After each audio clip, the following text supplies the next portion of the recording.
നമസ്കാരം. ആനന്ദ് ഇന്റർനാഷണൽ ന്യൂസിലേക്ക് സ്വാഗതം. ബ്രിട്ടീഷ് പ്രധാനമന്ത്രി കെയർ സ്റ്റാർമറിനും സംഘത്തിനും ആതിഥ്യമരുളി ഇന്ത്യ. സന്ദർശനം 2 ദിവസത്തേക്ക്. ഇന്ത്യയുമായുള്ള വ്യാപാര കരാർ നിലവിൽ വന്നതോടെ വിസ നിയന്ത്രണങ്ങളിൽ UK കൂടുതൽ മാറ്റങ്ങൾ വരുത്തില്ല എന്ന് ഇന്ത്യ സന്ദർശനത്തിന് മുന്നോടിയായി നിലപാടെടുത്ത് കെയർ സ്റ്റാർമർ. കേരളത്തിൽ നിന്നും റദ്ദാക്കിയ വിമാന സർവീസുകൾ തിരിച്ചു കൊണ്ടുവരുമെന്ന് കേരളത്തിന് ഉറപ്പു നൽകി Air India Express. Fujairah, Medina, Male, Singapore, London, Bangkok, Australia, Japan എന്നിവിടങ്ങളിലേക്ക് പുതിയ സർവീസുകൾ ആരംഭിക്കുന്ന കാര്യവും പരിഗണിക്കും. ഹിമാചൽ പ്രദേശിലെ ബിലാസ്പൂർ ജില്ലയിൽ ബസിന് മുകളിലേക്ക് ചൊവ്വാഴ്ച വൈകിട്ട് മണ്ണിടിഞ്ഞ് 18 മരണം, 3 പേരെ രക്ഷിച്ചു. ബ്രിട്ടീഷ് സർക്കാരിന്റെ വിദേശ തൊഴിലാളികൾക്ക് നേരെയുള്ള പുതിയ നിയന്ത്രണങ്ങൾ നടപ്പിലാക്കിയാൽ NHS-ഉം സോഷ്യൽ കെയർ സംവിധാനവും തകരുമെന്ന് മുന്നറിയിപ്പ് നൽകി റോയൽ കോളേജ് ഓഫ് നഴ്സിംഗ്. ലണ്ടനിൽ നിന്ന് ചൈനയിലേക്ക് മോഷ്ടിച്ച മൊബൈൽ ഫോണുകൾ കടത്തിയെന്ന് സംശയിക്കുന്ന കുറ്റകൃത്യ സംഘത്തിന്റെ നീക്കങ്ങളെ ഓപ്പറേഷൻ എക്കോ സ്റ്റീപ്പിലൂടെ തകർത്ത് മെട്രോപൊളിറ്റൻ പോലീസ്. കടത്തുമായി ബന്ധപ്പെട്ട് 46 പേരെ അറസ്റ്റ് ചെയ്തു. ഡൊണാൾഡ് ട്രംപ് ചിക്കാഗോ നഗരത്തിനെതിരെ നടത്തുന്ന നടപടികൾ കൂടുതൽ ശക്തമാക്കുന്നതിന്റെ സൂചനയായി ടെക്സസ് നാഷണൽ ഗാർഡ് സൈനികർ ഷിക്കാഗോ പ്രദേശത്ത് എത്തി. സർക്കാർ അടച്ചുപൂട്ടലിനിടയിൽ പിരിച്ചുവിടപ്പെട്ട ഫെഡറൽ തൊഴിലാളികൾക്ക് ശമ്പളം നൽകില്ല എന്ന നിലപാടെടുത്ത് വൈറ്റ് ഹൌസിന്റെ മാനേജ്മെന്റ് ആൻഡ് ബജറ്റ് ഓഫീസ്. കെയ്റോയിൽ നടക്കുന്ന സമാധാന ചർച്ചയിൽ ഡൊണാൾഡ് ട്രംപ് മുന്നോട്ട് വെച്ച നിർദ്ദേശങ്ങൾ മുൻനിർത്തി നടക്കുന്ന ചർച്ചകളിൽ 6 ഉപാധികൾ മുന്നോട്ട് വെച്ച് ഹമാസ്. 41 പേർ മരിച്ച കരൂർ ദുരന്തത്തെക്കുറിച്ചുള്ള അന്വേഷണത്തിന്റെ പേരിൽ സമ്മർദ്ദത്തിലായ വിജയിയെ കൂടെ കൂട്ടാനുള്ള ശ്രമങ്ങൾ BJP സജീവമാക്കി. ശബരിമല സ്വർണ്ണപ്പാളി വിഷയത്തിൽ പിന്നോട്ടില്ല എന്ന നിലപാടിൽ ഉറച്ച് പ്രതിപക്ഷം. 3-ാം ദിവസവും നിയമസഭാ നടപടികൾ സ്തംഭിച്ചു. ദേവസ്വം മന്ത്രി VN വാസവൻ രാജിവെക്കണമെന്നാവശ്യപ്പെട്ടായിരുന്നു പ്രതിഷേധം. അർജന്റീന ഫുട്ബോൾ ടീമിന്റെ മത്സരവുമായി ബന്ധപ്പെട്ട തയ്യാറെടുപ്പുകൾക്ക് വിവിധ വകുപ്പുകളുടെ ഏകോപിതമായ പ്രവർത്തനം ഉണ്ടാകണമെന്ന് നിർദ്ദേശിച്ച മുഖ്യമന്ത്രി പിണറായി വിജയൻ. വാർത്തകൾ വിശദമായി. ഇന്ത്യയുമായുള്ള വ്യാപാര കരാർ നിലവിൽ വന്നതോടെ വിസ നിയന്ത്രണങ്ങളിൽ UK കൂടുതൽ മാറ്റങ്ങൾ വരുത്തില്ല എന്ന് 2 ദിവസത്തെ ഇന്ത്യ സന്ദർശനത്തിന് മുന്നോടിയായി പ്രധാനമന്ത്രി കെയർ സ്റ്റാർമർ പറഞ്ഞു. വളർച്ചയും വ്യാപാര ബന്ധങ്ങളും വർദ്ധിപ്പിക്കുക എന്ന ലക്ഷ്യത്തോടെ 120-ലധികം ചീഫ് എക്സിക്യൂട്ടീവുകൾ, സാംസ്കാരിക നേതാക്കൾ, സർവകലാശാല വൈസ് ചാൻസലർമാർ എന്നിവരടങ്ങുന്ന ഒരു സംഘത്തോടൊപ്പം കെയർ സ്റ്റാർമർ മുംബൈയിൽ ഇന്ത്യൻ പ്രധാനമന്ത്രി നരേന്ദ്രമോദിയെ കാണും. അന്താരാഷ്ട്ര പ്രതിഭകളെ ആകർഷിക്കാൻ ലക്ഷ്യമിട്ടുള്ള വിസകളിൽ US സ്വീകരിക്കുന്ന കർശനമായ നിലപാട് പ്രയോജനപ്പെടുത്താൻ UK-യെ നയിക്കുന്ന ബിസിനസ് നേതാക്കളുടെയും സർവകലാശാലകളുടെയും പ്രതിനിധി സംഘം ഉണ്ടായിരുന്നിട്ടും വിദ്യാർത്ഥികൾക്കുൾപ്പെടെ വിസ ഉദാരവൽക്കരണം ചർച്ചയിലില്ല എന്ന് സ്റ്റാർമർ ഉറപ്പിച്ചു പറഞ്ഞു. എന്നിരുന്നാലും നരേന്ദ്രമോദി അടക്കമുള്ളവരുമായുള്ള ചർച്ചകളിൽ പ്രതീക്ഷയ്ക്ക് വകയുണ്ടാകുമെന്നാണ് ഇന്ത്യൻ അധികൃതരുടെ വിലയിരുത്തൽ. വിമാന സർവീസുകൾ തിരിച്ചുകൊണ്ടുവരുമെന്ന് എയർ ഇന്ത്യ എക്സ്പ്രസ്. ശൈത്യകാല ഷെഡ്യൂളിൽ കേരളത്തിൽ നിന്നുള്ള വിമാന സർവീസുകളിൽ താൽക്കാലിക വെട്ടിക്കുറവ് മാത്രമാണ് വരുത്തിയതെന്നും പലതും തിരിച്ചുകൊണ്ടുവരുമെന്നും എയർ ഇന്ത്യ എക്സ്പ്രസ് അധികൃതർ മുഖ്യമന്ത്രി പിണറായി വിജയന് ഉറപ്പു നൽകി. നിയമസഭയിലെ മുഖ്യമന്ത്രിയുടെ ചേംബറിൽ നടത്തിയ കൂടിക്കാഴ്ചയിലാണ് ഇക്കാര്യം അറിയിച്ചത്. Fujairah, Medina, Male, Singapore, London, Bangkok എന്നിവിടങ്ങളിലേക്ക് പുതിയ സർവീസുകൾ തുടങ്ങും. ബാംഗ്ലൂരു വഴിയോ സിംഗപ്പൂർ വഴിയോ ഓസ്ട്രേലിയ, ജപ്പാൻ സർവീസ് ആരംഭിക്കുന്ന കാര്യവും പരിഗണിക്കും. UK-യിൽ നിന്നടക്കം കേരളത്തിലേക്കുള്ള അല്ലെങ്കിൽ തിരിച്ച് കേരളത്തിൽ നിന്നും UK അടക്കമുള്ള യൂറോപ്യൻ രാജ്യങ്ങളിലേക്കും മറ്റ് ഡെസ്റ്റിനേഷനിലേക്കും എയർ ഇന്ത്യ എക്സ്പ്രസും എയർ ഇന്ത്യ വിമാന സർവീസുകളുമൊക്കെ കൂട്ടത്തോടെ ഒരിടയ്ക്ക് റദ്ദാക്കിയിരുന്നു. ഇതിനെതിരെ പ്രവാസി മലയാളികളുടെ വ്യാപകമായ പ്രതിഷേധമാണ് അന്ന് ഉയർന്നത്. ഇതേ തുടർന്ന് ലണ്ടനിൽ നിന്നും ഇന്ത്യയിലേക്കുള്ള ചില വിമാന സർവീസുകൾ പുനഃസ്ഥാപിക്കാമെന്ന് നേരത്തെ എയർ ഇന്ത്യ ഉറപ്പു നൽകിയിരുന്നു. പക്ഷേ അതിലും വലിയൊരു ലോബിയുടെ ഇടപെടൽ കാരണം ലണ്ടനിലെ ഏത് വിമാനത്താവളത്തിൽ നിന്നുമാണ് സർവീസ് തുടങ്ങേണ്ടത് എന്നൊരു ആശയക്കുഴപ്പത്തിൽ പല കേരളത്തിൽ നിന്നുള്ള പല യൂറോപ്യൻ സർവീസുകളും വഴിമുട്ടി മുടങ്ങിക്കിടക്കുകയാണെന്ന റിപ്പോർട്ടുകളും പുറത്തു വരുന്നുണ്ട്. ഇതിനിടയിലാണ് എയർ ഇന്ത്യ എക്സ്പ്രസ് അധികൃതർ കേരള മുഖ്യമന്ത്രി പിണറായി വിജയനുമായി കൂടിക്കാഴ്ച നടത്തിയത്. വളരെ നിർണായകമായിരുന്നു പ്രവാസികളെ സംബന്ധിച്ചിടത്തോളം ആ കൂടിക്കാഴ്ച. കാരണം പ്രവാസികൾക്ക് കുറഞ്ഞ നിരക്കിൽ നാട്ടിലേക്ക് വരുന്നതിനും നാട്ടിൽ നിന്നും അവധി ആഘോഷിച്ച ശേഷം തിരികെ യൂറോപ്യൻ രാജ്യങ്ങളിലേക്കൊക്കെ പോകുന്നതിനും ഏറെ ബുദ്ധിമുട്ടായിരുന്നു. അന്യായമായി നിരവധി പൗണ്ടുകൾ അധികം ചെലവാക്കിയായിരുന്നു ഇക്കാലം അത്രയും പ്രവാസികൾ നാട്ടിലേക്ക് വന്നതും തിരികെ തിരക്കുള്ള റൂട്ടിൽ കൂടി തിരികെ തങ്ങളുടെ യൂറോപ്പിലേക്കുള്ള, ലണ്ടനിലേക്കുള്ള, UK-യിലേക്കുള്ള ജോലി സ്ഥലങ്ങളിലേക്ക് മടങ്ങിയിരുന്നതും. ഇപ്പോഴിതാ ശൈത്യകാല ഷെഡ്യൂളിൽ കേരളത്തിൽ നിന്നുള്ള വിമാന സർവീസുകൾ വെട്ടിക്കുറച്ചത് താൽക്കാലികമായ നടപടി മാത്രമെന്നാണ് ഇപ്പോൾ എയർ ഇന്ത്യ എക്സ്പ്രസ് അധികൃതർ വ്യക്തമാക്കിയിരിക്കുന്നത്. പല സർവീസുകളും തിരികെ കൊണ്ടുവരുമെന്ന ഉറപ്പും കേരള മുഖ്യമന്ത്രി പിണറായി വിജയന് എയർ ഇന്ത്യ അധികൃതർ നൽകിയിരിക്കുന്നു. കേരള നിയമസഭയിലെ മുഖ്യമന്ത്രിയുടെ ചേംബറിൽ നടത്തിയ കൂടിക്കാഴ്ചയിലാണ് എയർ ഇന്ത്യ എക്സ്പ്രസ് അധികൃതർ ഇക്കാര്യം വ്യക്തമാക്കിയത്. Fujairah, Medina, Male, Singapore, London, Bangkok എന്നിവിടങ്ങളിലേക്ക് പുതിയ സർവീസുകൾ തുടങ്ങുമെന്നും ബംഗളൂരു വഴിയോ സിംഗപ്പൂർ വഴിയോ ഓസ്ട്രേലിയ, ജപ്പാൻ സർവീസ് തുടങ്ങുന്ന കാര്യം പരിഗണനയിലാണെന്നും ഇവർ മുഖ്യമന്ത്രി അറിയിച്ചിട്ടുണ്ട്. 2025 ഒക്ടോബർ അവസാനം മുതൽ മാർച്ച് 26 വരെ നീണ്ടു നിൽക്കുന്ന ശൈത്യകാല ഷെഡ്യൂളിൽ എയർ ഇന്ത്യ എക്സ്പ്രസ് കേരളത്തിൽ നിന്നുള്ള വിമാന സർവീസുകളിൽ ഗണ്യമായ കുറവ് വരുത്തിയത് മുഖ്യമന്ത്രി ചൂണ്ടിക്കാട്ടിയപ്പോഴായിരുന്നു എയർ ഇന്ത്യ അധികൃതരുടെ ഈ പോസിറ്റീവായ പ്രതികരണം. കണ്ണൂർ അന്താരാഷ്ട്ര വിമാനത്താവളത്തിൽ ആഴ്ചയിൽ 42 വിമാന സർവീസുകളുടെ കുറവുണ്ട്. കോഴിക്കോടും കൊച്ചിയിൽ നിന്നുള്ള വിമാനങ്ങളുടെ എണ്ണത്തിലും കുറവ് വരുത്തിയിരുന്നു. അതേസമയം കേരളത്തിൽ നിന്നുള്ള വിമാനങ്ങൾ മറ്റ് വിമാനത്താവളങ്ങളിലേക്ക് തിരിച്ചുവിടുകയാണ്. അവയിൽ പലതും സ്വകാര്യ ഉടമസ്ഥതയിലുള്ളതാണ്. അതുവഴി കേരളത്തിന്റെ പൊതു അടിസ്ഥാന സൗകര്യങ്ങളുടെ വിഭജനം കാണിക്കുന്നതാണ് മുഖ്യമന്ത്രി എയർ ഇന്ത്യ എക്സ്പ്രസ് അധികൃതരോട് വ്യക്തമായി ചൂണ്ടിക്കാട്ടിയത്. ആവശ്യകത ഏറ്റവും കൂടുതലുള്ള സമയത്ത് സേവനങ്ങൾ വെട്ടിക്കുറയ്ക്കുന്നത് നീതീകരിക്കാനാകാത്തതാണ്. ഗൾഫ് മേഖലയിൽ 2.5 ദശലക്ഷത്തിലധികം പ്രവാസികളുള്ള കേരളത്തിലെ സേവനങ്ങളെ തടസ്സമോ കുറവോ വലിയ രീതിയിലാണ് പ്രതികൂലമായി ബാധിക്കുന്നത്. കണ്ണൂർ, കോഴിക്കോട്, കൊച്ചി എന്നിവിടങ്ങളിൽ നിന്നുള്ള റദ്ദാക്കിയ വിമാന സർവീസുകൾ പുനഃസ്ഥാപിക്കണമെന്നും കേരളത്തിൽ വേരുകളുള്ള ദേശീയ വിമാന കമ്പനി എന്ന നിലയിൽ എയർ ഇന്ത്യ എക്സ്പ്രസ് കേരളത്തോട് വിവേചനം കാണിക്കുന്നില്ല എന്ന് ഉറപ്പാക്കണമെന്നുമാണ് മുഖ്യമന്ത്രി മാന്യമായ ഭാഷയിൽ ആവശ്യപ്പെട്ടത്. ദശലക്ഷക്കണക്കിന് പ്രവാസികളെയും കേരളത്തിൽ താമസിക്കുന്നവരെയും ബാധിക്കുന്ന ഇത്തരം കാര്യങ്ങൾ ഏകപക്ഷീയമായി തീരുമാനമെടുക്കാതിരിക്കാൻ സംസ്ഥാന സർക്കാരുമായി ഭാവിയിലെങ്കിലും ഒന്ന് കൂടി ആലോചിക്കാൻ ഒരു സംവിധാനം ഉണ്ടാകണമെന്നും മുഖ്യമന്ത്രി നിർദ്ദേശിച്ചു. ശൈത്യകാലങ്ങളിൽ ഉത്തരേന്ത്യൻ സംസ്ഥാനങ്ങളിലെ കൂടിയ ആവശ്യം പരിഗണിച്ചാണ് ഷെഡ്യൂളുകളുടെ എണ്ണത്തിൽ കേരളത്തിൽ വെട്ടിക്കുറവ് വരുത്തി ആ ഷെഡ്യൂളുകൾ അങ്ങോട്ടേക്ക് കൊണ്ടുപോയതെന്നാണ് എയർ ഇന്ത്യ അധികൃതരുടെ നിലപാട്. 2026 കേരളത്തിലെ അന്താരാഷ്ട്ര സർവീസുകളുടെ എണ്ണം 231 ആഭ്യന്തര സർവീസുകളുടെ എണ്ണം 245 വർദ്ധിപ്പിക്കും. ഇതോടെ ശൈത്യകാലത്തിലുണ്ടായ കുറവ് പരിഹരിക്കപ്പെടും. Fujairah, Medina, Male, Singapore, London, Bangkok എന്നിവിടങ്ങളിലേക്ക് പുതിയ സർവീസുകൾ എയർ ഇന്ത്യ തുടങ്ങും. ബംഗളൂരു വഴിയോ സിംഗപ്പൂർ വഴിയോ ഓസ്ട്രേലിയ, ജപ്പാൻ സർവീസ് ആരംഭിക്കുന്നതോടെ കൂടുതൽ യാത്രക്കാരെ ഈ റൂട്ടിൽ പ്രതീക്ഷിക്കാമെന്നാണ് എയർ ഇന്ത്യയുടെ ഇപ്പോഴത്തെ വിശദീകരണം. ഓണം, ക്രിസ്മസ്, പുതുവർഷം തുടങ്ങിയ സീസണുകളിൽ അധിക വിമാനങ്ങൾ ഗൾഫ് മേഖലയിൽ സർവീസ് നടത്താനും നടപടിയെടുക്കും. തിരുവനന്തപുരത്തിനും ഡൽഹിക്കുമിടയിൽ ബിസിനസ് ക്ലാസ്സുള്ള ഒരു വിമാനം പരിഗണിക്കുന്നുണ്ട്. തിരുവനന്തപുരം, ദുബായ് പോലുള്ള സെക്ടറുകളിൽ കുറവ് വരുത്തിയ വിമാനങ്ങൾ ഈ സീസണിൽ തന്നെ മടക്കിക്കൊണ്ടുവരുമെന്നും എയർ ഇന്ത്യ അധികൃതർ വ്യക്തമാക്കുന്നു. തിരുവനന്തപുരം, കണ്ണൂർ എയർപോർട്ടുകളുമായി ബന്ധപ്പെട്ട പ്രശ്നങ്ങൾ എയർപോർട്ട് അധികൃതരുമായി ചർച്ച ചെയ്ത് പരിഹരിക്കുന്നതിന് അഡീഷണൽ ചീഫ് സെക്രട്ടറി KR ജ്യോതിലാലിനെ സർക്കാർ ചുമതലപ്പെടുത്തി. കണ്ണൂർ വിമാനത്താവള അധികൃതരുമായി നടത്തിയ ചർച്ച കൊച്ചിയിൽ നടന്നു. തിരുവനന്തപുരം വിമാനത്താവളവുമായി ബന്ധപ്പെട്ട വിഷയങ്ങൾ മാനേജ്മെന്റ് ശ്രദ്ധയിൽപ്പെടുത്തുന്നത് ബന്ധപ്പെട്ടവർ അറിയിച്ചിട്ടുമുണ്ട്. ഈ യോഗത്തിൽ additional chief secretary KR Jyothilal, Air India express chairman Nipun Agarwal, MD Alok Singh, vice president Abhishek Garg, associate vice president PG Pragheesh എന്നിവരാണ് പങ്കെടുത്തത്. എന്തായാലും പ്രവാസികൾക്കും മലയാളികൾക്കുമൊക്കെ ഏറെ ആശ്വാസം പകരുന്ന ഒന്ന് തന്നെയാണ് ശൈത്യകാലത്ത് വെട്ടിക്കുറച്ച കേരളത്തിൽ നിന്നും യൂറോപ്പ് അടക്കം മറ്റ് രാജ്യങ്ങളിലേക്കുള്ള വിമാന സർവീസുകളും ആഭ്യന്തര സർവീസുകളുമൊക്കെ തിരികെ കൊണ്ടുവരുമെന്ന എയർ ഇന്ത്യയുടെ ആ ഉറപ്പ്. ഹിമാചൽ പ്രദേശിലെ ബിലാസ്പൂർ ജില്ലയിൽ ബസിന് മുകളിലേക്ക് ചൊവ്വാഴ്ച വൈകിട്ട് മണ്ണിടിഞ്ഞ് 18 മരണം, 3 പേരെ രക്ഷിച്ചു. ഹരിയാനയിലെ റോഹ്തകിൽ നിന്ന് ബിലാസ്പൂറിന് സമീപത്തുള്ള ഖുമാർവിനിലേക്ക് പോവുകയായിരുന്ന സ്വകാര്യ ബസ്സാണ് അപകടത്തിൽപ്പെട്ടത്. 30-നും 35-നും ഇടയിൽ യാത്രികരാണ് ബസ്സിലുണ്ടായിരുന്നത്. കനത്ത മഴയെ തുടർന്ന് കുതിർന്നു നിന്നിരുന്ന കുന്ന് ഇതുവഴി പോവുകയായിരുന്ന ബസ്സിന് മുകളിലേക്ക് പതിക്കുകയായിരുന്നു. മരിച്ചവരുടെ കുടുംബങ്ങൾക്ക് പ്രധാനമന്ത്രി നരേന്ദ്രമോദി 2 ലക്ഷം രൂപ വീതം നഷ്ടപരിഹാരം പ്രഖ്യാപിച്ചു. പരിക്കേറ്റവർക്ക് 50,000 രൂപയാണ് ധനസഹായം. ബ്രിട്ടീഷ് സർക്കാരിന്റെ വിദേശ തൊഴിലാളികൾക്ക് നേരെയുള്ള പുതിയ നിയന്ത്രണങ്ങൾ നടപ്പിലാക്കിയാൽ NHS-ഉം സോഷ്യൽ കെയർ സംവിധാനവും തകരുമെന്ന് മുന്നറിയിപ്പ് നൽകി റോയൽ കോളേജ് ഓഫ് നഴ്സിംഗ്. വിദേശ നഴ്സിംഗ് സ്റ്റാഫ് ഇല്ലാതെ ആരോഗ്യ സംവിധാനം നിലനിൽക്കില്ല എന്നും മറ്റു രാജ്യങ്ങൾ നഴ്സുമാർക്ക് അവസരം നൽകുമ്പോൾ UK സ്വീകരിക്കുന്ന ഈ നടപടി വിപരീതമായി രാജ്യത്തിനെ ബാധിക്കുമെന്നും RCN ജനറൽ സെക്രട്ടറിയായ പ്രൊഫസർ നിക്കോള റേഞ്ചർ പറഞ്ഞു. സർക്കാരിന്റെ ഈ നടപടി ആവശ്യമായ ആനുകൂല്യങ്ങൾ നിരസിക്കുകയും ദാരിദ്ര്യം വർദ്ധിപ്പിക്കുകയും ചെയ്യുമെന്നും RCN ചൂണ്ടിക്കാട്ടി. ഇപ്പോഴുള്ള കണക്കുകൾ പ്രകാരം ഇംഗ്ലണ്ടിലെ NHS ജീവനക്കാരിൽ 5-1 വിദേശികളാണ്. ലേബർ പാർട്ടി അവതരിപ്പിച്ച പുതിയ നിയമപ്രകാരം വിദേശ തൊഴിലാളികൾക്ക് സ്ഥിരതാമസം ലഭിക്കാനുള്ള സമയം 5 വർഷത്തിൽ നിന്ന് 10 വർഷമായി ഇരട്ടിയാക്കിയിട്ടുണ്ട്.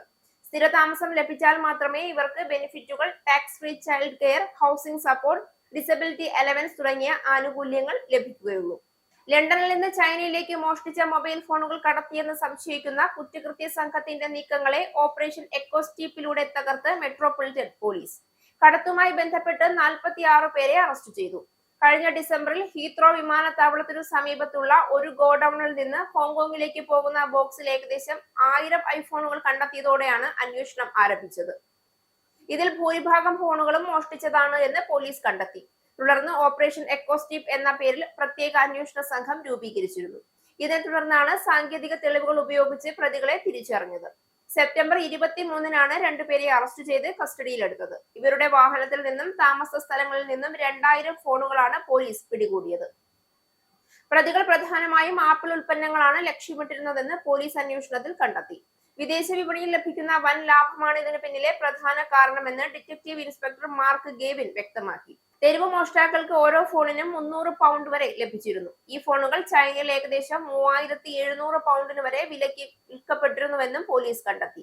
ഹീത്രോ വിമാനത്താവളത്തിലും വടക്കൻ ലണ്ടനിലുമുള്ള ഫോൺ ഷോപ്പുകളിലും നടന്ന റെയ്ഡുകളിൽ പോലീസ് 40,000 പൗണ്ടും നിരവധി ഇലക്ട്രോണിക് ഉപകരണങ്ങളും പിടികൂടി. ഈ ഓപ്പറേഷൻ ബ്രിട്ടനിലെ ഏറ്റവും വലിയ മൊബൈൽ ഫോൺ മോഷണ തട്ടിപ്പ് കേസുകളിൽ ഒന്നാണ് എന്ന് മെട്രോപൊളിറ്റൻ പോലീസ് കമാൻഡർ ആൻഡ്രൂ ഫെതർസ്റ്റോൺ വ്യക്തമാക്കി. യുകെയിലെ യാത്രാ അസോസിയേഷനായ ABTA നടത്തിയ പുതിയ പഠന പ്രകാരം യാത്രാ പദ്ധതി തയ്യാറാക്കുന്നതിനും ബുക്കിംഗിനും ആർട്ടിഫിഷ്യൽ ഇന്റലിജൻസ് ഉപയോഗിക്കുന്ന യാത്രക്കാരുടെ എണ്ണത്തിൽ വർധനവ്. കഴിഞ്ഞ വർഷത്തിൽ 4% മാത്രമായിരുന്ന സ്ഥാനത്ത് ഈ വർഷം നിരക്ക് 8% ഉയർന്നിട്ടുണ്ട്. യുവതലമുറയിലെ AI ഉപയോഗത്തിന്റെ വർധനവും ഇതിനൊരു കാരണമാണ് എന്നും റിപ്പോർട്ടിൽ പറയുന്നു. യാത്രാ പദ്ധതി തയ്യാറാക്കുമ്പോൾ 48% പേർ ഇന്റർനെറ്റിൽ തിരയുമ്പോൾ 41% പേർ കുടുംബാംഗങ്ങളുടെയും സുഹൃത്തുക്കളുടെയും സഹായം തേടുന്നു. അതേസമയം 36% പേർ ട്രാവൽ വെബ്സൈറ്റുകളുടെയും ഗൈഡ് ബുക്കുകളുടെയും ആശ്രയിക്കുന്നതായും റിപ്പോർട്ടിൽ പറയുന്നു. കഴിഞ്ഞ കുറച്ചു വർഷങ്ങളായി ട്രാവൽ ബിസിനസ്സുകൾ AI ഉപയോഗിച്ചുകൊണ്ടിരിക്കുന്നുവെന്നും AIയുടെ ഉയർന്ന വരവ് ബിസിനസ്സുകൾക്ക് വെല്ലുവിളിയും അവസരവുമാണ് എന്നും ABTA-യുടെ ചീഫ് എക്സിക്യൂട്ടീവ് മാർക്ക് ടാൻസൺ പറയുന്നു. ഓപ്പൺ AI നടത്തുന്ന ChatGPT അടുത്തിടെ ഓൺലൈൻ പ്ലാറ്റ്ഫോമുകളുമായി പങ്കാളിത്തം സ്ഥാപിച്ചതോടെ യാത്രാ പദ്ധതികൾ AI മുഖേന നേരിട്ട് ചെയ്യാനുള്ള സൗകര്യം വർദ്ധിച്ചു. എങ്കിലും സർവേയിൽ പങ്കെടുത്തവരിൽ 20%-ൽ താഴെ പേർ മാത്രമാണ് അവരുടെ യാത്രാ പദ്ധതി പൂർണ്ണമായി AI വഴി ചെയ്യുമെന്ന് അഭിപ്രായപ്പെട്ടത്. ഡൊണാൾഡ് ട്രംപ് ചിക്കാഗോ നഗരത്തിനെതിരെ നടത്തുന്ന നടപടികൾ കൂടുതൽ ശക്തമാക്കുന്നതിന്റെ സൂചനയായി ടെക്സസ് നാഷണൽ ഗാർഡ് സൈനികർ ഷിക്കാഗോ പ്രദേശത്ത് എത്തി. കഴിഞ്ഞ കുറച്ചാഴ്ചകളായി ഷിക്കാഗോയിൽ കുടിയേറ്റ നിയന്ത്രണ നടപടികൾ സർക്കാർ കടുപ്പിച്ചു വരികയാണ്. ട്രംപ് ഭരണകൂടത്തിന്റെ നടപടികൾക്കെതിരെ ഇല്ലിനോയി സംസ്ഥാനവും ഷിക്കാഗോ നഗരവും സമർപ്പിച്ച കേസ് പരിഗണിക്കുന്നതിനിടെ നഗരത്തിലേക്ക് സൈന്യം പ്രവേശിക്കുന്നത് തടയാൻ US ജില്ലാ ജഡ്ജിയായ ഏപ്രിൽ പെറി വിസമ്മതിച്ചിട്ടുണ്ടെന്നാണ് പുതിയ സൈനിക സാന്നിധ്യം.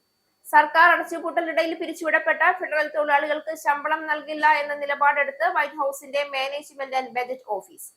2019-ലെ ഗവൺമെന്റ് എംപ്ലോയീസ് ഫെയർ ട്രീറ്റ്മെന്റ് ആക്ടിലെ ഭേദഗതി പിരിച്ചുവിട്ട തൊഴിലാളികൾക്ക് ശമ്പളം ഉറപ്പു നൽകുന്നില്ല എന്നും പ്രസ്തുത ഫണ്ടുകൾ കോൺഗ്രസ് മാറ്റിവെക്കണമെന്നും OMB വാദിച്ചു. വിഹിതം നൽകുന്നതിൽ നിലവിലുള്ള വീഴ്ച അവസാനിപ്പിക്കുന്ന നിയമനിർമ്മാണത്തിൽ പിരിച്ചുവിട്ട ജീവനക്കാർക്ക് ശമ്പളം ലഭിക്കുന്നതിന് ഫണ്ട് അനുവദിക്കുന്ന ചട്ടം ഉൾപ്പെടുത്തണം. അല്ലെങ്കിൽ അത്തരം പേയ്മെന്റുകൾ നടത്താൻ കഴിയില്ല എന്ന് White House budget director Russell വോട്ടിനെ അഭിസംബോധന ചെയ്ത ഒരു ഡ്രാഫ്റ്റിൽ OMB-യുടെ ജനറൽ കൗൺസിലറായ മാർക്ക് പൗലറ്റ പറഞ്ഞതായി വാഷിംഗ്ടൺ പോസ്റ്റ് റിപ്പോർട്ട് ചെയ്തു. ഈജിപ്ത് തലസ്ഥാനമായ കെയ്റോയിൽ നടക്കുന്ന സമാധാന ചർച്ചയിൽ ഉപാധികൾ വെച്ച് ഹമാസ്. ഗാസ യുദ്ധവിമാനം ലക്ഷ്യമിട്ട് അമേരിക്കൻ പ്രസിഡന്റ് ഡൊണാൾഡ് ട്രംപ് മുന്നോട്ട് വെച്ച നിർദ്ദേശങ്ങൾ മുൻനിർത്തി നടക്കുന്ന ചർച്ചകളിൽ 6 ഉപാധികളാണ് ഹമാസ് മുന്നോട്ട് വെച്ചത്. ഇസ്രയേൽ സൈന്യം പൂർണ്ണമായും യുദ്ധത്തിൽ നിന്ന് പിന്മാറണമെന്നതാണ് പ്രധാന ഉപാധി. ഗാസയിൽ സ്ഥിരമായ വെടിനിർത്തൽ വേണമെന്നും ഹമാസ് ആവശ്യപ്പെടുന്നു. തീരുമാനങ്ങളെ ഇസ്രയേൽ അട്ടിമറിക്കില്ല എന്ന മധ്യസ്ഥർ ഉറപ്പു നൽകണമെന്നും ഹമാസ് നിർദ്ദേശിച്ചു. സമീഷ UK റീജിയണൽ ബാഡ്മിന്റൺ ടൂർണമെന്റിന് ചെംസ്ഫോർഡിൽ ആവേശകരമായ തുടക്കമായി. സമീഷ UK സംഘടിപ്പിക്കുന്ന 3ാമത് ഡബിൾസ് നാഷണൽ ബാഡ്മിന്റൺ ടൂർണമെന്റിന് മുന്നോടിയായുള്ള റീജിയണൽ മത്സരങ്ങൾക്ക് ചെംസ്ഫോർഡിൽ ആവേശകരമായ തുടക്കം കുറിച്ചു. 2025 ഒക്ടോബർ 5-ന് മിഡ്മേ സ്പോർട്സ് സെന്ററിൽ നടന്ന വാശിയേറിയ മത്സരത്തിൽ 12ഓളം ടീമുകൾ പങ്കെടുത്തു. വാശിയേറിയ മത്സരം നടന്ന ചെംസ്ഫോർഡ് റീജിയണൽ ടൂർണമെന്റിൽ ആൽവിൻ ദീപു കൂട്ടുകെട്ട് 1ാം സ്ഥാനവും സാം ബാലു കൂട്ടുകെട്ട് 2ാം സ്ഥാനവും ആരുഹ്യ ലവ് ഗോയൽ ടീമുകൾ 3ാം സ്ഥാനവും കരസ്ഥമാക്കി. 151 പൗണ്ടും ട്രോഫിയുമായിരുന്നു 1ാം സമ്മാനം. വിജയികൾക്ക് ട്രോഫികൾ സമീഷ നാഷണൽ കമ്മിറ്റി അംഗം ആന്റണി ജോസഫ്, യൂണിറ്റ് സെക്രട്ടറി ബിപിൻ രാജ്, അർജുൻ മുരളി, ഷോണി ജോസഫ്, വിനു സർദാർ, ജോസ് എഗസ്റ്റിൻ എന്നിവർ ചേർന്ന് സമ്മാനിച്ചു. സമീക്ഷ UK നാഷണൽ കമ്മിറ്റി അംഗം ആന്റണി ജോസ് ഔപചാരികമായി മത്സരങ്ങൾ ഉദ്ഘാടനം ചെയ്തു. ഉദ്ഘാടന ചടങ്ങിൽ unit secretary Vipin Raj, Arjun Murali, Shony Joseph, Vinu Sardar, Jose Augustine എന്നിവർ പങ്കെടുത്തു. സമീക്ഷ യുകെയുടെ 32 യൂണിറ്റുകളിൽ നിന്ന് തിരഞ്ഞെടുക്കപ്പെട്ട 17ഓളം റീജിയനുകളിൽ ഈ വർഷം റീജിയണൽ ലീഗ് മത്സരങ്ങൾ നടക്കും. ഇതിലൂടെ നവംബർ 9-ന് ഷെഫീൽഡിൽ വെച്ച് നടക്കുന്ന ഗ്രാൻഡ് ഫിനാലെയിൽ മാറ്റുരയ്ക്കാനുള്ള മികച്ച ഡബിൾസ് ടീമുകളെ കണ്ടെത്തുകയാണ് ലക്ഷ്യം. പ്രവാസി ലോകത്തെ ഏറ്റവും വലിയ കലാമേളയായ യുക്മ നാഷണൽ കലാമേളയ്ക്ക് മുന്നോടിയായി നടക്കുന്ന UUKMA roster care north west regional കലാമേളയുടെ രജിസ്ട്രേഷൻ പൂർത്തിയായി. നാട്ടിൽ നിന്നും മാറി പ്രവാസ ലോകത്തെത്തുന്നവർക്ക് അവരുടെ കഴിവുകൾ മാറ്റുരയ്ക്കുവാൻ യുക്മ നടത്തുന്ന കലാമേളകൾ ഒരു മുതൽക്കൂട്ടാണ്. ഒക്ടോബർ 4-ന് അവസാനിച്ച രജിസ്ട്രേഷൻ കഴിഞ്ഞപ്പോൾ കലാമത്സരങ്ങളിൽ മാറ്റുരയ്ക്കാൻ എത്തുന്നത് 400-ൽ പരം മത്സരാർത്ഥികളാണ്. കലാമേള ഒരു വൻ വിജയമാക്കി തീർക്കുവാൻ നോർത്ത് വെസ്റ്റിലെ എല്ലാ അംഗ അസോസിയേഷനുകളും സജീവമായി രംഗത്തുണ്ട്. അണിയറ പ്രവർത്തനങ്ങൾ ഏകോപിപ്പിക്കുന്നതിന് യുക്മ നോർത്ത് വെസ്റ്റ് റീജിയണൽ ഭാരവാഹികളും ആതിഥേയത്വം വഹിക്കുന്ന വിഗൻ മലയാളി അസോസിയേഷനും അരയും തലയും മുറുക്കി പ്രവർത്തിച്ചു വരുന്നു. ഷാജി വരാക്കുടി ചെയർമാനായ കമ്മിറ്റിയിൽ വൈസ് ചെയർമാനായി എബ്രഹാം കുംബ്ലാനിക്കലിനെയും കലാമേള കൺവീനറായി രാജീവ് CP-യെയും നേതൃത്വത്തിൽ വിപുലമായ കലാമേള കമ്മിറ്റി രൂപീകരിച്ചു പ്രവർത്തനങ്ങൾ ഏകോപിപ്പിച്ചു വരുന്നു. കലാമേളയുടെ വിജയത്തിനായി എല്ലാ മലയാളി സുഹൃത്തുക്കളുടെയും സഹായ സഹകരണങ്ങൾ അഭ്യർത്ഥിക്കുന്നതായി കലാമേള കമ്മിറ്റിക്ക് വേണ്ടി UUKMA north west regional president Shaji Varakudy, general secretary Sanoj Varghese, art coordinator Rajeev CP, treasurer Sharon Joseph എന്നിവർ അറിയിച്ചു. റീജിയണൽ തലത്തിൽ വ്യക്തിഗത ഇനങ്ങളിൽ ആദ്യ 2 സ്ഥാനങ്ങളും ഗ്രൂപ്പ് ഇനങ്ങളിൽ ആദ്യ 3 സ്ഥാനങ്ങളും ലഭിക്കുന്നവർക്കാണ് നവംബർ 1-ന് ചെൽറ്റൻഹാമിൽ നടക്കുന്ന 16ാമത് ദേശീയ കലാമേളയിൽ പങ്കെടുക്കുവാനുള്ള അവസരം ലഭിക്കുന്നത്. ഇനി പൗണ്ട്, യൂറോ, ഡോളർ, രൂപ ഇന്നത്തെ വിനിമയ നിരക്ക്. ഒരു പൗണ്ട് 118.82 ഇന്ത്യൻ രൂപ, ഒരു US ഡോളർ 88.77 ഇന്ത്യൻ രൂപ, ഒരു യൂറോ 103.09 ഇന്ത്യൻ രൂപ, ഒരു പൗണ്ട് 1.34 US ഡോളർ, ഒരു കനേഡിയൻ ഡോളർ 63.54 ഇന്ത്യൻ രൂപ. ഇനി ഒരു ഇടവേളയ്ക്ക് ശേഷം national news. Book your Indigo flight tickets easily and safely with Anand Travel. Call UK number 020-8548-4897. Indian cell number 918921120509. Or please mail to info@anandtravel.com. Have a happy journey. നമസ്കാരം, national ന്യൂസിലേക്ക് സ്വാഗതം. ബീഹാറിലെ ഡൽഹി കൊൽക്കത്ത ഹൈവേയിൽ 4 ദിവസമായി കുടുങ്ങിക്കിടക്കുന്നത് 100 കണക്കിന് വാഹനങ്ങൾ. പരസ്പരം തൊട്ടില്ല എന്ന മട്ടിലാണ് ഓരോ വാഹനവും നിൽക്കുന്നത്. 4 ദിവസം കഴിഞ്ഞിട്ടും ഗതാഗത കുരുക്കിന് മാറ്റമില്ല. കഴിഞ്ഞ വെള്ളിയാഴ്ച ബീഹാറിലെ റോഹ്താസിൽ നടന്ന കനത്ത മഴ തുടർന്ന് റോഡ് നിർമ്മാണ പ്രവർത്തകർ ദേശീയപാത 19-ൽ വിവിധ സ്ഥലങ്ങളിൽ വാഹനങ്ങൾ വഴിതിരിച്ചു വിട്ടിരുന്നു. നിരവധി റോഡുകൾ വെള്ളത്തിനടിയിലായ തുടർന്നായിരുന്നു ഇത്. വഴിതിരിച്ചുവിട്ട റോഡുകളിൽ നിറയെ കുഴികൾ രൂപപ്പെട്ടിട്ടുണ്ട്. കൂടാതെ വെള്ളക്കെട്ടിറങ്ങാതെ നിൽക്കുന്നതും വാഹനങ്ങൾക്ക് നീങ്ങാൻ വെല്ലുവിളി സൃഷ്ടിക്കുന്നു. ഇങ്ങനെയാണ് ഗതാഗത കുരുക്ക് കൂടുതൽ വഷളായത്. ഏതാനും കിലോമീറ്ററുകൾ സഞ്ചരിക്കാൻ പോലും മണിക്കൂറുകളാണ് എടുക്കുന്നത്. ഗതാഗത കുരുക്ക് ഇപ്പോൾ റോഹ്താസിൽ നിന്ന് ഏകദേശം 65 കിലോമീറ്റർ അകലെയുള്ള ഔറംഗാബാദ് വരെ നീണ്ടുകിടക്കുന്നുണ്ട്. ദേശീയപാത അതോറിറ്റിയോ റോഡ് നിർമ്മാണ കമ്പനിയോ യാതൊരു നടപടിയും സ്വീകരിച്ചിട്ടില്ല എന്നാണ് ആരോപണം. 41 പേർ മരിച്ച കരൂർ ദുരന്തത്തെക്കുറിച്ചുള്ള അന്വേഷണത്തിന്റെ പേരിൽ സമ്മർദ്ദത്തിലായ വിജയിയെ കൂടെ കൂട്ടാനുള്ള ശ്രമങ്ങൾ BJP സജീവമാക്കി. BJP നേതൃത്വത്തിന്റെ വിശ്വസ്തനും തമിഴ്നാടിന്റെ ചുമതലയുമുള്ള കേന്ദ്രമന്ത്രി മുരളീധർ മോഹോളിനെയാണ് ദൗത്യത്തിനായി നിയോഗിച്ചത്. കഴിഞ്ഞ ഞായറാഴ്ച വിജയുമായി രഹസ്യ കൂടിക്കാഴ്ചയ്ക്ക് പദ്ധതിയിട്ടു എങ്കിലും സംസ്ഥാന ഇന്റലിജൻസ് നീക്കം അറിഞ്ഞതോടെ ശ്രമം ഉപേക്ഷിച്ച് ഫോണിൽ ചർച്ച നടത്തി. ദുരന്തത്തിന്റെ ഇരകളുമായി നടൻ വീഡിയോ കോളിൽ സംസാരിച്ചു. നഷ്ടപരിഹാരം ഉടൻ വിതരണം ചെയ്യാനും ശ്രമിക്കുന്നുണ്ട്. CBI അന്വേഷണം ആവശ്യപ്പെട്ട് കരൂരിൽ മരിച്ച കുട്ടിയുടെ പിതാവ് സമർപ്പിച്ച ഹർജി സുപ്രീം കോടതി 10-ന് പരിഗണിക്കും.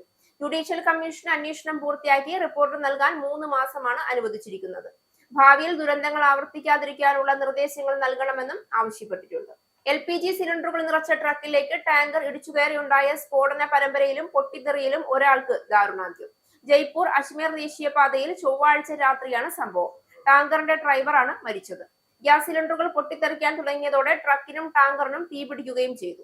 രാജസ്ഥാനിലെ മൗസാമാബാദിലെ സവർദ പുലിയയ്ക്ക് സമീപമായിരുന്നു അപകടം. ഗ്യാസ് സിലിണ്ടറുമായി എത്തിയ ട്രക്ക് ഇവിടെ ഒരു ധാബയ്ക്കരികിൽ നിർത്തിയിട്ടിരിക്കുകയായിരുന്നു. ഈ ട്രക്കിന്റെ പിന്നിലേക്ക് ടാങ്കർ ഇടിച്ചു കയറുകയായിരുന്നു എന്ന് പോലീസ് പറഞ്ഞു. ഇടിയുടെ ആഘാതത്തിൽ ട്രക്കിലെ സിലിണ്ടറുകൾ തുടരെ പൊട്ടിത്തെറിക്കുകയും വലിയ തീപിടുത്തം ഉണ്ടാവുകയും ചെയ്തു. 7ഓളം വാഹനങ്ങൾ കത്തി നശിച്ചതായാണ് വിവരം. ട്രക്ക് ഡ്രൈവർ ഉൾപ്പെടെ 3 പേർക്കാണ് പരിക്കേറ്റത് എന്നാണ് വിവരം. അപകടത്തിന് പിന്നാലെ ദേശീയപാതയിലുള്ള ഗതാഗതത്തിന് നിയന്ത്രണം ഏർപ്പെടുത്തിയിരുന്നു. ശബരിമല വിവാദത്തിൽ പ്രതികരണവുമായി രാഹുൽ മാങ്കൂട്ടത്തിൽ രംഗത്തു വന്നു. ഫേസ്ബുക്കിലൂടെയാണ് പ്രതികരണം. ശബരിമല അയ്യപ്പന്റെ സ്വർണം കെട്ട വിഷയത്തിൽ മാധ്യമങ്ങൾക്ക് ആഘോഷിക്കാൻ ഏതെങ്കിലും ഒരു ദിവ്യനെ എറിഞ്ഞുകൊടുത്ത് സ്വയം രക്ഷപ്പെടാമെന്ന് അമ്പലം വിഴുങ്ങി സർക്കാർ വിചാരിക്കേണ്ട എന്ന് രാഹുൽ മാങ്കൂട്ടത്തിൽ MLA. ആ മസാല പുരട്ടിയ വാർത്തകൾക്ക് പിന്നാലെ പോകാൻ വിശ്വാസികളും അല്ലാത്തവരുമായ ഈ നാട്ടിലെ മനുഷ്യർ തയ്യാറല്ല എന്നും അദ്ദേഹം ഫേസ്ബുക്കിൽ കുറിച്ചു. നാടിനെ കാക്കുന്ന അയ്യന്റെ പൊന്നു കക്കുന്ന സർക്കാരിനെതിരെ ഈ നാട് മതങ്ങൾക്കും വിശ്വാസങ്ങൾക്കും അതീതമായി സംഘടിക്കുമെന്നും രാഹുൽ മാങ്കൂട്ടത്തിൽ പറഞ്ഞു. ലൈംഗിക ആരോപണ വിധേയനായതിനു ശേഷം മൗനത്തിലായിരുന്ന രാഹുൽ കൂടുതൽ സജീവമാകുന്നതിന്റെ സൂചനയാണ് പുതിയ ഫേസ്ബുക്ക് പോസ്റ്റ് എന്നാണ് വിലയിരുത്തൽ. ഭൂട്ടാൻ കാർ കടത്തിൽ മമ്മൂട്ടിയുടെയും ദുൽഖർ സൽമാന്റെയും പൃഥ്വിരാജിന്റെയും വീട്ടിൽ ED പരിശോധന. ദുൽഖറിന്റെ വീട്ടിലടക്കം 17 ഇടങ്ങളിലാണ് ഒരേ സമയം റെയ്ഡ്. കസ്റ്റംസ് പരിശോധനയ്ക്ക് പിന്നാലെയാണ് EDയും റെയ്ഡ് നടത്തുന്നത്. മമ്മൂട്ടി ഹൗസ് എന്നറിയപ്പെടുന്ന മമ്മൂട്ടിയുടെ പഴയ വീട്ടിലും മമ്മൂട്ടി ഇപ്പോൾ താമസിക്കുന്ന കടവന്ത്രയിലെ വീട്ടിലുമാണ് റെയ്ഡ്. കടവന്ത്രയിലെ വീട്ടിലാണ് ദുൽഖർ താമസിക്കുന്നത്. അമിത് ചക്കാലക്കൽ, വിദേശ വ്യവസായി വിജേഷ് വർഗീസ്, വാഹന ഡീലർമാർ എന്നിവരുടെ വീടുകളിലും റെയ്ഡ് നടക്കുന്നുണ്ട്. കോട്ടയം, തൃശൂർ, മലപ്പുറം, കോഴിക്കോട് ജില്ലകളിലും ചെന്നൈയിലും റെയ്ഡ് എന്നാണ് വിവരം. ഫെമ നിയമലംഘനത്തിന്റെ ഭാഗമായാണ് റെയ്ഡ് എന്നാണ് EDയുടെ വിശദീകരണം. ഇന്ത്യയിലേക്ക് ഭൂട്ടാൻ, നേപ്പാൾ റൂട്ടുകളിലൂടെ ലാൻഡ് ക്രൂയിസർ, ഡിഫൻഡർ തുടങ്ങിയ ആഡംബര വാഹനങ്ങളുടെ നിയമവിരുദ്ധ ഇറക്കുമതിയിലും രജിസ്ട്രേഷനിലും ഏർപ്പെട്ടിരിക്കുന്ന സംഘത്തെക്കുറിച്ചുള്ള വിവരങ്ങളുടെ അടിസ്ഥാനത്തിലാണ് പരിശോധനയെന്നും ED വൃത്തങ്ങൾ അറിയിച്ചു. ശബരിമല സ്വർണ്ണപ്പാളി വിഷയത്തിൽ പിന്നോട്ടില്ല എന്ന നിലപാടിൽ ഉറച്ച് പ്രതിപക്ഷം. 3-ാം ദിവസവും നിയമസഭാ നടപടികൾ സ്തംഭിച്ചു. ദേവസ്വം മന്ത്രി VN വാസവൻ രാജിവെക്കണമെന്നാവശ്യപ്പെട്ടായിരുന്നു പ്രതിഷേധം. സ്പീക്കർ ചെയറിലേക്ക് എത്തിയ നിമിഷം മുതൽ പ്രതിഷേധം ആരംഭിച്ചു. ചോദ്യോത്തരവേളയിൽ വലിയ പ്രതിപക്ഷ ബഹളമുണ്ടായി. സ്പീക്കർ എത്തുമ്പോൾ പ്രതിപക്ഷാംഗങ്ങൾ പ്ലക്കാർഡുകളുമായി എഴുന്നേറ്റു നിന്നു. പിന്നാലെ സ്പീക്കർ സംസാരിച്ചു തുടങ്ങിയപ്പോൾ തന്നെ പ്രതിഷേധ മുദ്രാവാക്യങ്ങൾ ഉയർന്നു. ദേവസ്വം മന്ത്രി VN വാസവൻ രാജിവെക്കും വരെ പ്രതിഷേധം തുടരുമെന്ന് പ്രതിപക്ഷ നേതാവ് VD സതീശൻ പറഞ്ഞു. പിന്നാലെ സ്പീക്കറുടെ ഡയസിനു സമീപത്തെത്തി പ്ലക്കാർഡുകളും ബാനറുകളും ഉയർത്തി പ്രതിഷേധിക്കുകയായിരുന്നു. ദേവസ്വം മന്ത്രി രാജിവെക്കണം, ദേവസ്വം ബോർഡ് പിരിച്ചുവിടണം എന്നതാണ് പ്രതിപക്ഷത്തിന്റെ ആവശ്യം. ആവശ്യം അംഗീകരിക്കും വരെ പ്രതിഷേധം തുടരുമെന്നാണ് അറിയിക്കുന്നത്. അതേസമയം പ്രതിപക്ഷ ബഹളത്തിനിടയിലും സഭാ നടപടികൾ മുന്നോട്ടു പോകുന്നുണ്ട്. IT സാങ്കേതിക വിദ്യകളുടെ തെക്കേ ഇന്ത്യയിലെ ഗവേഷണ വികസന പവർ ഹൗസായി തിരുവനന്തപുരം വളരുന്നു എന്ന് കോളിയേഴ്സ് ഇന്ത്യ പുറത്തിറക്കിയ സിറ്റി പ്രൊഫൈലിംഗ് റിപ്പോർട്ടിൽ വിലയിരുത്തൽ. സമ്പന്നമായ സാംസ്കാരിക പൈതൃകവും അത്യാധുനിക നവീകരണ സംവിധാനങ്ങളും തിരുവനന്തപുരത്തിന്റെ കരുത്ത് വർദ്ധിപ്പിക്കുന്നുവെന്നാണ് ആഗോള റിയൽ എസ്റ്റേറ്റ് ഇൻവെസ്റ്റ്മെന്റ് അഡ്വൈസറി സ്ഥാപനമായ കോളിയേഴ്സിന്റെ വിലയിരുത്തൽ. IT സാങ്കേതിക വിദ്യയുടെ തെക്കേ ഇന്ത്യയിലെ ഗവേഷണ വികസന പവർ ഹൗസായി തിരുവനന്തപുരം വളരുന്നു എന്ന റിപ്പോർട്ട് കേരളത്തിനും അഭിമാനിക്കാവുന്ന ഒന്നായി മാറുകയാണ്. ഗവേഷണം, ഗവേണൻസ്, സാങ്കേതിക വിദ്യ, ഗ്ലോബൽ കേപ്പബിലിറ്റി സെന്ററുകൾ എന്നിവയുടെ തെക്കേ ഇന്ത്യയിലെ തന്നെ പ്രധാന കേന്ദ്രമായി തിരുവനന്തപുരം വളരുന്നതായി കോളിയേഴ്സ് ഇന്ത്യ പുറത്തിറക്കിയ സിറ്റി പ്രൊഫൈലിംഗ് റിപ്പോർട്ടിൽ വിലയിരുത്തൽ ശ്രദ്ധേയമാണ്. സമ്പന്നമായ സാംസ്കാരിക പൈതൃകവും അത്യാധുനിക നവീകരണ സംവിധാനങ്ങളും തിരുവനന്തപുരത്തിന്റെ കരുത്ത് വർദ്ധിപ്പിക്കുന്നുവെന്നാണ് ആഗോള റിയൽ എസ്റ്റേറ്റ് ഇൻവെസ്റ്റ്മെന്റ് അഡ്വൈസറി സ്ഥാപനമായ കോളിയേഴ്സിന്റെ വിലയിരുത്തൽ. കൊച്ചിയിൽ നടന്ന ഗ്ലോബൽ കേപ്പബിലിറ്റി കോൺക്ലേവായ ETGCC surge 2025 electronics and IT വകുപ്പ് സ്പെഷ്യൽ സെക്രട്ടറി Sreeram Sambasiva Rao, Technopark CEO colonel Sanjeev Nair, Infopark Cyberpark CEO Sushanth Kurunthil, സംസ്ഥാന സർക്കാരിന്റെ ഉന്നത IT വിദഗ്ധർ, IT പാർക്ക് സെന്റർ ഉദ്യോഗസ്ഥർ എന്നിവർ ചേർന്നാണ് റിപ്പോർട്ട് പുറത്തിറക്കിയത്. കൊളിയേഴ്സ് പുറത്തിറക്കിയ റിപ്പോർട്ടിൽ വിജ്ഞാനാധിഷ്ഠിത വ്യവസായങ്ങളുടെ പ്രധാന കേന്ദ്രമായി തിരുവനന്തപുരം വളർന്നു കഴിഞ്ഞതായി വ്യക്തമാക്കുന്നു. 1-ാം നിര നഗരങ്ങളെ അപേക്ഷിച്ച് കുറഞ്ഞ പ്രവർത്തന ചെലവുള്ള നഗരം ഗുണനിലവാരത്തിൽ വിട്ടുവീഴ്ചയില്ലാതെ തന്നെ പ്രവർത്തന ചെലവ് നിയന്ത്രിക്കുന്നതിന് കമ്പനികളെ സഹായിക്കുന്നതായി ചൂണ്ടിക്കാണിക്കുന്നു. സംസ്ഥാനത്ത് ഉയർന്ന വിദ്യാഭ്യാസ നിരക്കുള്ളതുകൊണ്ട് തന്നെ വൈദഗ്ധ്യമുള്ള ജീവനക്കാരെയും ലഭിക്കുന്നു.